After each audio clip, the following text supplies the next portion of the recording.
तो समीक्षा integration bill आया, उसमें पंडित नेहरू को बहुत ज्यादा क्रिटिसाइज किया गया, ये तक कहा गया होम मिनिस्टर के द्वारा कि वही जिम्मेदार थे और गलतियां उन्होंने करी, ब्लंडर उन्होंने किए।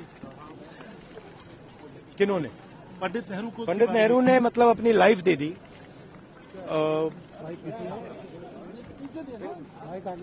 लाइफ दे दी हिंदुस्तान के लिए, सालों जेल में रहे। अमित शाह जी को शायद हिस्ट्री नहीं मालूम, वो तो मैं एक्सपेक्ट ही नहीं कर सकता हूं कि उनको हिस्ट्री मालूम, वो तो हिस्ट्री को रीराइट करते रहते हैं। ये पूरा का पूरा डिस्ट्रैक्ट करने का है। बेसिक इशू जाति जनगणना और जो भागीदारी है इस देश की, जो धन देश का है, वो किसके हाथों में जा रहा है, ये मेन इशू है। और इस इशू को ये लोग डिस्कस नहीं करना चाहते, इससे डरते हैं, इससे भागते हैं।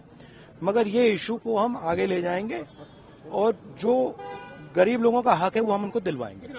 ठीक है, ये सब ये नहीं बिल्कुल नहीं बिल्कुल नहीं नकारा। छत्तीसगढ़ के अंदर ट्राइबल दिया उन्होंने, ओबीसी आपको लगता है आप लोग मैंने सुनिए देखिए, हमारा भी ओबीसी था, इन्होंने ओबीसी दिया, ठीक है, वो इशू नहीं है। सवाल ये है कि स्ट्रक्चर के अंदर कितनी भागीदारी है। प्रधानमंत्री ओबीसी हैं, मगर सरकार को 90 अफसर चलाते हैं। 90 अफसर में से 3 ओबीसी हैं और जो ओबीसी हैं उनका कोने में ऑफिस है।